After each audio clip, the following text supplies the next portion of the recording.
Buenas tardes, mi nombre es Lucas Campana, soy residente de Cardiología del Hospital Naval y continuando con la presentación de los estudios más relevantes del Congreso del ACC,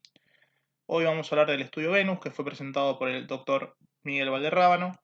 que evaluaba la influencia de añadir a la ablación tradicional de la fibrilación auricular una nueva ablación epicárdica desde la vena de Marshall. La vena de Marshall, haciendo un pequeño repaso, es un remanente embriológico de la vena cava superior izquierda que tiene funcionalidad como vena drenando el territorio de la aurícula izquierda y desembocando en el seno coronario. Acá lo vemos en un preparado anatómico. Se eligió este territorio porque es una fuente de latidos ectópicos y también está relacionado con la inervación simpática y parasimpática, creyéndose que tiene un rol en la génesis y el mantenimiento de la fibrilación auricular. Como bien había dicho, tiene también rol de vena, por lo cual ingresando de manera retrógrada a través del seno coronario, el procedimiento incluye inyectar contraste para visualizar de esta manera la vena de Marshall, ingresando con un balón de angioplastia para poder inyectar el etanol desde distal hacia proximal. Dentro del protocolo incluía hasta 4 inyecciones de 1 centímetro cúbico de etanol, como bien había dicho, desde distal hacia proximal, midiendo el voltaje en la aurícula izquierda antes y después de cada inyección. Luego se procedía a ablacionar con el catéter, en primer lugar aislando las venas pulmonares y luego, a discreción de cada operador, si se aislaba también la pared posterior de la aurícula izquierda, si se ablacionaba el istmo mitral o si se procedía a algún tipo de ablación más compleja.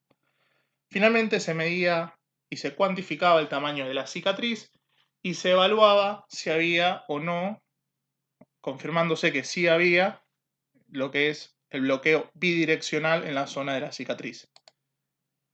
Si vamos al diseño de este estudio, una randomización de 1:1,15 en simple ciego, teniendo 156 pacientes la ablación por catéter y 180 pacientes la ablación con catéter sumado a la ablación de la vena de Marshall. Con una efectividad en el procedimiento de hasta un 85%, se terminó analizando tanto por intención de tratar, incluyendo este 15%, como por tratamiento finalmente realizado. El endpoint primario del estudio era la ausencia de taquicardia auricular y DFA mayor a 30 segundos medido a 3 meses. De igual manera, se analizaron a los 6 meses, a los 9 meses y también a los 12 meses. Los criterios de inclusión eran muy simples, en todo paciente con FA persistente sintomática entre 18 y 85 años, y quedaban excluidos aquellos pacientes con ablaciones previas, estos fueron analizados por otro estudio, se llama MARS, y aquellos que tenían una fracción de eyección menor al 30% o un diámetro auricular mayor a 65 milímetros o un volumen mayor a 200 mililitros. Si vamos a las características de base de los pacientes, vemos que aquellos que fueron a la ablación simple tenían una diferencia, si bien pequeña, significativa estadísticamente, con un diámetro mayor de la aurícula izquierda. Por otro lado, si vemos el CHA2-VASc de base de los pacientes, hay un promedio de 2,8, era casi 3, CHA2-VASc elevado, y con una predominancia de pacientes hipertensos en aquellos que fueron al procedimiento con ablación de la vía de Marshall. Analizando las curvas de Kaplan y Meier, por un lado, y en primer lugar, por tratamiento, vemos que hubo una diferencia significativa estadísticamente para lo que es la ablación de la vena de Marshall añadida a la ablación tradicional, y esta diferencia también se mantuvo añadiendo ese 15% que no tuvo lo que era el procedimiento, si bien esa diferencia fue menor, pero sigue siendo significativo estadísticamente. Y yendo a un análisis de los endpoints secundarios, acá se ve el seguimiento a 6 y 12 meses, donde se midió la carga de fibrilación auricular. Vemos que la diferencia fue significativa para lo que fue los pacientes con cero carga a favor de lo que es el procedimiento con vena de Marshall, y que los pacientes que tuvieron simplemente la ablación tradicional tuvieron mayor carga, tanto mayor a 5% como entre 0 y 5%.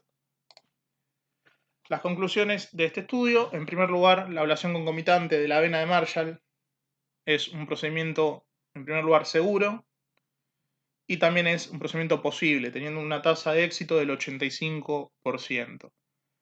En cuanto a lo que evalúa este estudio Venus, se puede decir que redujo la presentación de nuevos episodios de fibrilación auricular y de taquicardia auricular de manera significativa estadísticamente,